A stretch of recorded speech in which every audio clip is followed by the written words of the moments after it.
see you okay. So I'm Scott. I'll be talking about advanced one. I'll mainly be talking about the SCAT data. SCAT stands for Shoreline Cleanup Assessment Technique. Has anyone in the room know what SCAT is? My hands. So pretty good number. Good. I see some SCAT training students too in the back there. So and what we're going to talk about for Deepwater is really multiple years of survey across the entire area of response. And just a couple other things that SCAT is not, that often gets confused with. SCAT is not natural resource damage assessment. It's not NRDA. It's not really based on aerial or satellite-based types of assessments.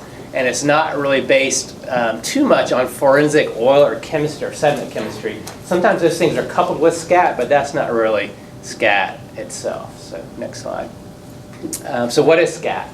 It's a visual ground-based shoreline survey. It can be done on foot, it can be done on ATV, sometimes done from small boats or airboats in areas that are difficult to access, but it's actually what SCAT teams see and record on the field. So it's visual oiling, so grosser oiling levels. And it uses standard methods and terminology. At the end, I'll give you a link to a resource if you want to know more about SCAT and kind of how the method is practiced. SCAT primarily supports oil spill response, emergency response, not the other processes that come later like NRDA and restoration, etc. So we document oiling conditions, we identify areas that need cleanup. Sorry, I'm not sure what happened. I could keep going, but There we go. Sorry. okay. And SCAT, the information collected by SCAT contributes to shoreline cleanup plans. So next. Once a cleanup is ongoing, SCAT teams monitor the cleanup effectiveness and effects. Is the cleanup working or not? Is it effective at removing the oil? Is it having other detrimental effects you may have not anticipated? Do you need to adjust techniques, etc.? Once operations or the response thinks that cleanup on a shoreline is complete, SCAT will basically inspect those areas, compare those oiling conditions on the shoreline to the cleanup endpoints that are defined in the cleanup plans and determine where we are. Do we need to do more? Do we need to back off? Are we done? And oftentimes, in many spills, SCAT will make at least recommendations on when shoreline cleanup is complete. Now, SCAT is used as a data source for other things like NRDA, so it does contribute to NRDA, although it's not NRDA itself. It's also used a lot of times, like a lot of the Gomery studies that involve shoreline areas or near-shore environments will use SCAT as at least a screening method to determine where they're going to put their study sites for different levels of oiling, control versus oiled, etc.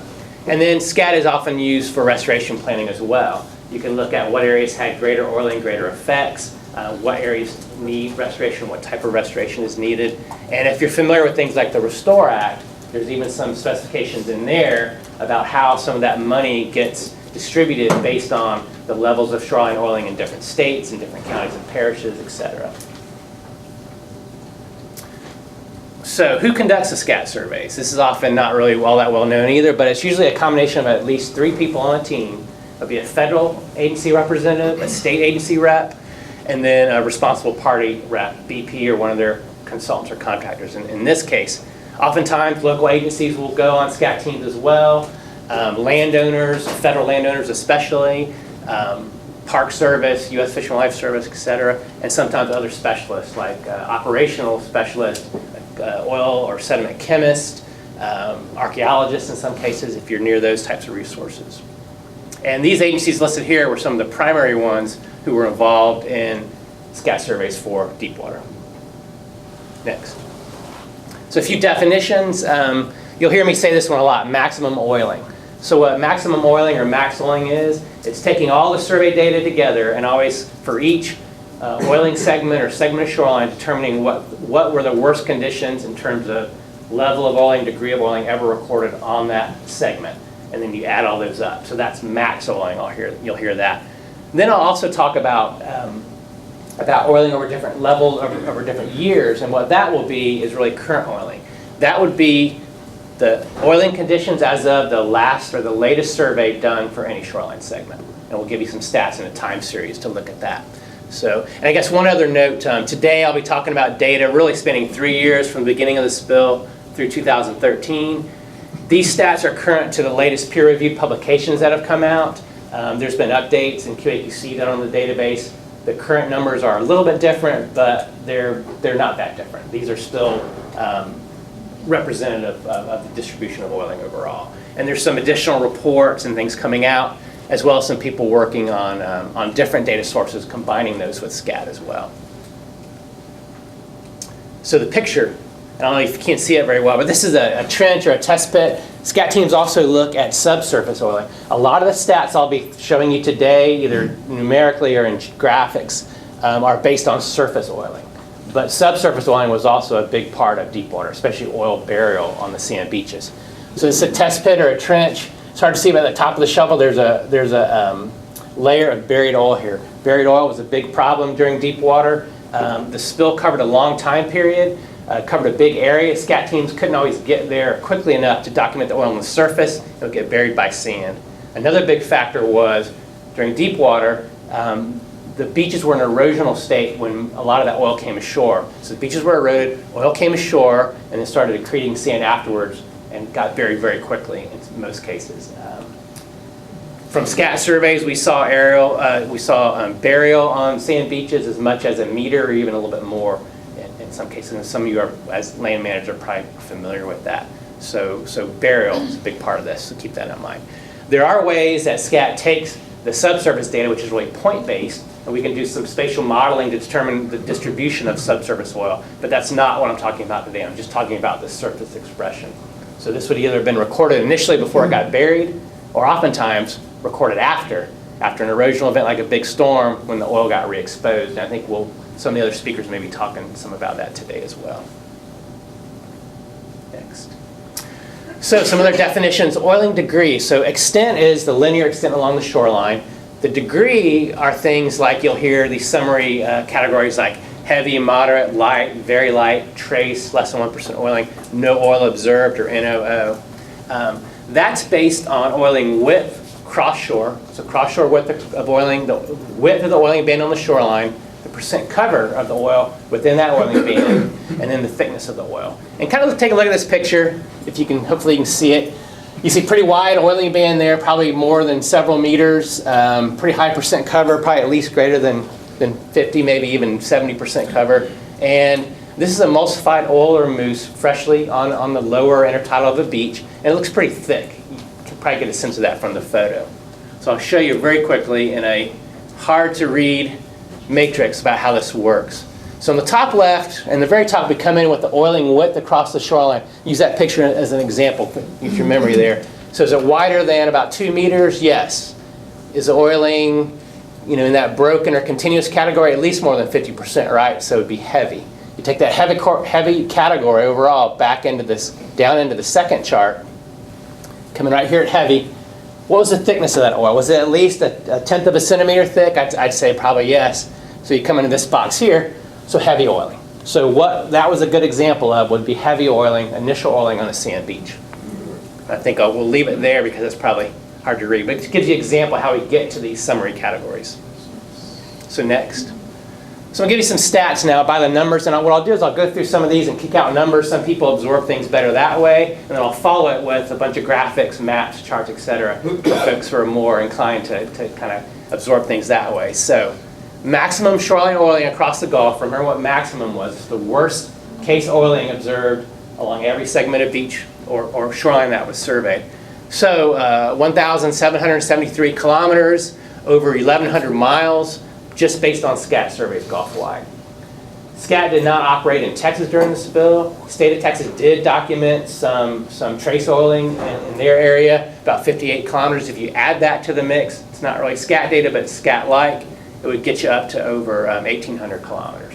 Now, again, I mentioned this, I think, already. There were other data sources as well, other types of surveys that can be merged, combined, integrated with SCAT to produce other oiling statistics. And some of that's being done as well, and you'll probably be seeing, have already seen reports and stats kicked out on those. I'm just really speaking about SCAT today.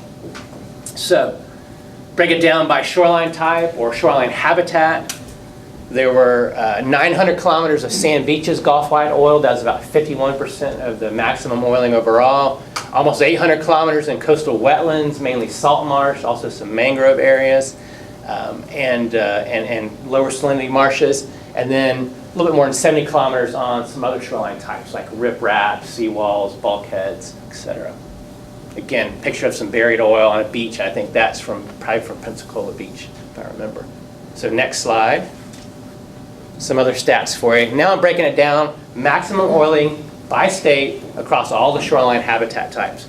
And I put Florida on top because I figured most people would be from Florida, and then just kind of went geographically across the Gulf. So almost 300 kilometers of oiling in Florida. That's about 16% of the total. Alabama, about 150 kilometers. Mississippi, about a little bit more than 250. And then Louisiana, over 1,000 kilometers oiled. So most of the shoreline oiling was in Louisiana, but still significant amounts in the other states. Florida and Mississippi pretty similar. Florida coming in, I guess, second if you're ranking them. And then this picture is something else I wanted to show you. And then we're going to talk about this some later today with, I think Supi's going to cover this. So this is, you can see these guys in the water in the background. During Deepwater, there's also oil deposited, not just on the beach, but also in the nearshore subtidal. That may have been oil that picked up sand in the surf zone, or oil that picked up sand on the beach. That oil then transported back into the near shore and settled, sometimes accumulated in what people would call tar mats. It wasn't really tar, or oil mats. It's really a form of surface oil residue, oil mixed with sand, then deposited in the near shore. Similar thing was buried on the beaches in a lot of cases. These things would break up, and I'll show you some other pictures, into tarball sized pieces of material, and I'm okay if we call them tar balls. It's easier to discuss that way. What they really are SRBs, or surface residue balls. They're surface oil residue in tarball sized pieces. They're mostly sand, but they're saturated with that mousse material and turned into kind of an oil and sand mixture that's not real cohesive, so it breaks into smaller particles. I think some of the other speakers will talk in more detail about that as well. So let me just jump back. Jump back one slide. So these were the maximum oiling stats across all shoreline types. And jump forward one. Now we'll talk about maximum oiling just on sand beaches. So sand beaches only, again by state. And you see a little bit different pattern here. So almost 300 kilometers in Florida, and it jumps up to 31% of the sand beach oiling. Alabama, a little bit more than 130. Mississippi, almost 200 kilometers. And Louisiana, almost 300 as well. So Louisiana and Florida, in terms of sand beach oiling, pretty similar.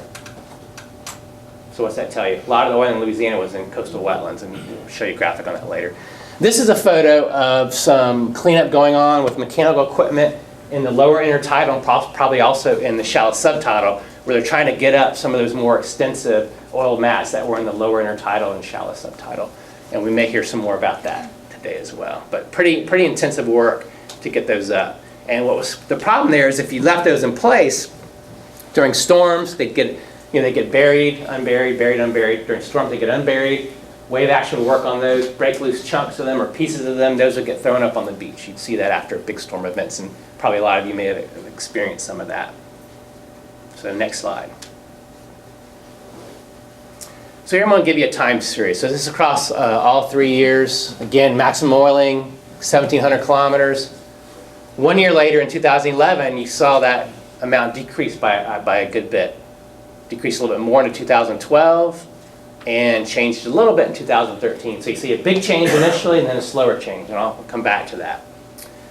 If you look at just 2013 by shoreline type, in 2013, 469 kilometers of that oiling was on sand beaches, a little more than 150 on coastal wetlands, and then some on other shorelines as well.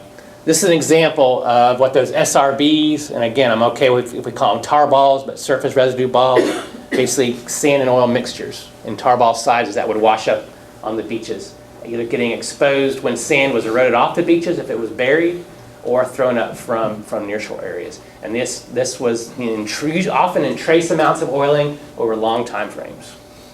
Next. So I'm going to break it down now in some of those degree classes. So heavy to moderate oiling some of the higher oiling levels, like you see in this picture, and like I showed you in the previous picture when we walked through that example of how the matrix works. Summary oiling conditions, heavy to moderate, at maximum oiling levels, 250 kilometers. 1 year later, it dropped down to 28, so a pretty big change in the heavy oiling categories. Didn't change so much over time after that. It went down, but still more slowly. And then if you look at 2013 and we look at the other end of the spectrum, look at the light to trace oiling on beaches, 90% of that, 96% of the oiling on sand beaches in 2013 was in those lighter categories. And of that, 88% was trace oiling, so less than 1% cover. Those are those SRBs or tar balls being continually distributed and reworked on the beaches, picked up by cleanup crews, and then additional ones would become exposed on the beaches. Next. So I'll compare Deepwater to some other major spills and some other recent spills. So Deepwater Horizon, we've already talked about max oiling there, so let's talk about, just real quickly, Exxon Valdez in Alaska. Much less volume of oiling, but a little bit greater shoreline kilometers that were oiled. So it's not always the amount of oil that relates to how much ends up on the shoreline. The Gulf War in the early 90s, and this is just the Saudi Arabia component, much higher volumes of oil, or several multiples of Deepwater in terms of volume, but less shoreline oil. One of the differences there is the width of shoreline oiling there in the Middle East was very large, a kilometer or more in some cases, whereas we're talking meters to tens of meters during Deepwater. So just different nature of oiling in different environments. Still, Deepwater ranks among the larger marine oil spills, in history, especially when you look at the shoreline oiling. It's probably at those numbers pretty comparable to Exxon. Some recent spills you may have heard in the news, if you remember, Texas City Y in Texas, near Galveston and spread on down the coast to the south. Pretty big spill, got a lot of news coverage. A lot of us that were emergency responders got mobilized to that one as well, and I worked that one as a SCAT coordinator also. 260 kilometers, still respectable amount of oiling, but several multiples less than Deepwater. And then most recently, you're probably familiar, you've seen on the news the Refugio spill near Santa Barbara. California, that so far has recorded 120 kilometers of maximum oiling. These pictures are just to show you what a little different spill can look like. This is Texas City Y. Keep thinking I have a pointer. Heavier oil looked a little bit different. Again, deposited on the beaches, very similar. And in most spills with oil on beaches, not just Deepwater, you get a buried oil layer. Same kind of thing happened there at Texas City Y. Next. So go through some graphics now if you're more inclined to absorb things this way. This is maximum shoreline oiling across the Gulf, and I'll kind of work left to right, I guess, west to east. So you see heavy oiling, the red, as far west as Marsh Island on the beaches in Louisiana, a lot off of Terrebonne and Barataria Bay, a lot of red there, a lot of heavy beach oiling, some on the Bird's Foot at the Delta. That island offshore there are the Chandeleur Islands, a lot of heavy oiling there. I'm running a little slow. On across the Gulf into the western panhandle had heavy oiling, and then oiling even at trace levels all the way over to St. George Island and Dog Island in Florida. So we'll show 1 year later. Big changes. Mainly light oiling, trace oiling, so no oil observed in the eastern panhandle, and still some heavy oiling in places. The Chandeleurs doesn't change because we weren't able to resurvey that. 2 years later, you won't see a big difference on the maps, a little bit, and then 3 years later, a little bit different, but not too much different. So next, I think I'll skip through these just real quickly. This just shows Barataria Bay, showing some of the Barrier Islands in Louisiana, how they changed over time, 1 year later, 2 years later, and 3 years later. And next slide. Some graphics. We already went over some of these numbers along the top. That's by state and by maximum oiling in each year. See a lot of oiling in Louisiana, a lot still in the other states, and the decline over time into trace oiling mainly. On the bottom, by habitat type, marsh, a lot of marsh oiling in Louisiana, a lot of beach oiling across all the states. Other categories were much lower. Next slide. This just kind of shows how things change over time. The heavier oiling categories, even into very light, dropped off very quickly after the first year and into the second year. This trace oiling level in light green, though, it declines, but much more slowly. And you probably even can find SRBs on some of the beaches now if you're walking those beaches. Next. The wetland's a little bit different. It fell off a lot more quickly and didn't have that persistent trace oiling that lasted for a long time. Next. So kind of wrap up. So I said this already, Deepwater ranks among the biggest in terms of shoreline oiling. Greater than 50% decline in oiling extent in the first year. A little bit less so for the beaches, a little bit more persistent on some of the beaches. That heavy to moderate oiling category dropped a whole lot, especially after that first year. Next. These oiling declines were, a lot of it was through natural attenuation, weathering, biodegradation, natural removal processes, physical processes in the near shore and on the beaches, and also shoreline cleanup activities. Manual cleanup and mechanical. It's an example of tilling that was done on a beach. Next. But over time, we saw that flattening rate of change. Why was that? I mentioned some of these things before. That buried oil would periodically, after storms, get re-exposed, redistribute oil on the shoreline and have to get picked up. The oil in the near shore, that soup you'll talk about, the same type of thing, get exposed, get eroded from the near shore, transported onto the beaches themselves. And also we had some cases of persistent oil in some coastal wetlands, especially in Louisiana, where we had really heavy oiling. Some of that oil is still present in those marshes in a weathered state. Next. So I think this is the last slide, or almost the last slide. Just a couple examples of where we are now or where we went after a lot of these slides were put together. Louisiana did not have as extensive cleanup early on, or as intensive as some of the eastern portion of the area response. There were concerns about using mechanical equipment, about excavating oil. Louisiana was worried about losing sand and their high erosion rate that they had even beforehand. Sorry. That's okay. So basically, I can keep going. Later on, they started an intensive program to identify where that buried oil was and remove it. That continued through most of 2013, even beyond these slides.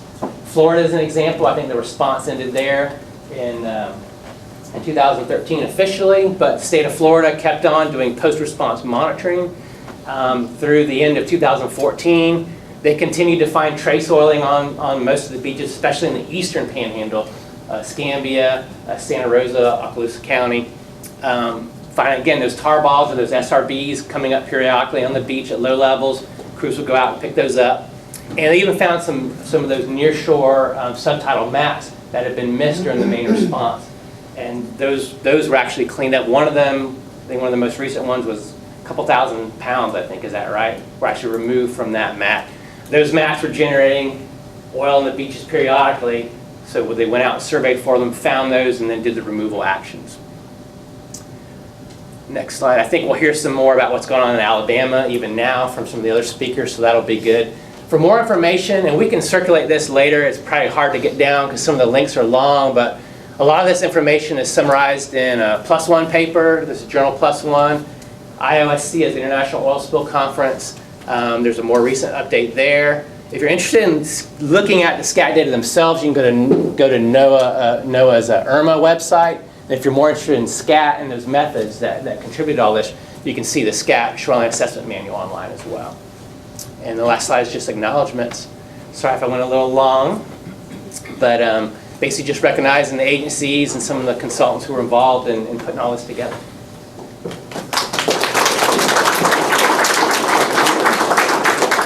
Okay, so I'm going to have Scott sit down and we're going to do Q&A. So if you have questions for him, jot them down, keep them up here. Thank you. That was awesome. Okay. So now, Monica, do you have the next? Mm-hmm. Okay, awesome. Okay, so now Dr. Hayworth from Auburn University is going to, Scott kind of